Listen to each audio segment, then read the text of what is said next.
Les crues printanières n'ont pas épargné le territoire de Val-d'Or. Le secteur Baie-Carrière au sud de la ville ainsi que le chemin Duval dans l'arrondissement de Vassan ont dû être fermés à la circulation durant plusieurs heures cette fin de semaine. En fait, c'était problématique dans deux temps.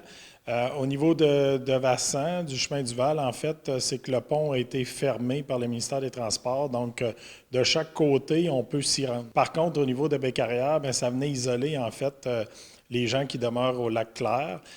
Malheureusement pour eux, les voies de contournement qui existaient vers Malartic et vers Cadillac, ces deux chemins-là étaient aussi fermés à la circulation, là, pas juste à cause des inondations, mais bien à cause des travaux qu'il y avait eu ultérieurement. Le directeur du service de sécurité incendie de Val-d'Or, Éric Hébert, considère néanmoins que les équipes de renfort étaient préparées à toute éventualité. Je vous dirais qu'on l'était prêt la semaine dernière parce que les travaux publics m'expliquaient qu'il y a 2 semaines, ils ont fait le tour de chacun des ponceaux pour nettoyer les grilles ou nettoyer les entrées des ponceaux pour s'assurer que si on a une fonte rapide ou des pluies diluviennes comme on a eu, que ça puisse prévenir. Le chef des pompiers qualifie même la situation d'exceptionnelle. Selon lui, la ville est très rarement touchée par ces niveaux d'eau élevés. Vous savez, sur le territoire de Val-d'Or, c'est assez rare parce qu'on est haut.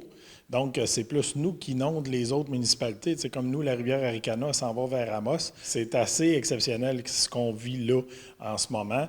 Actuellement, c'est un retour à la normale pour la circulation à Val-d'Or. Toutes les routes sont désormais accessibles. Kémilia La Liberté, RNC Nouvelles, à Val-d'Or.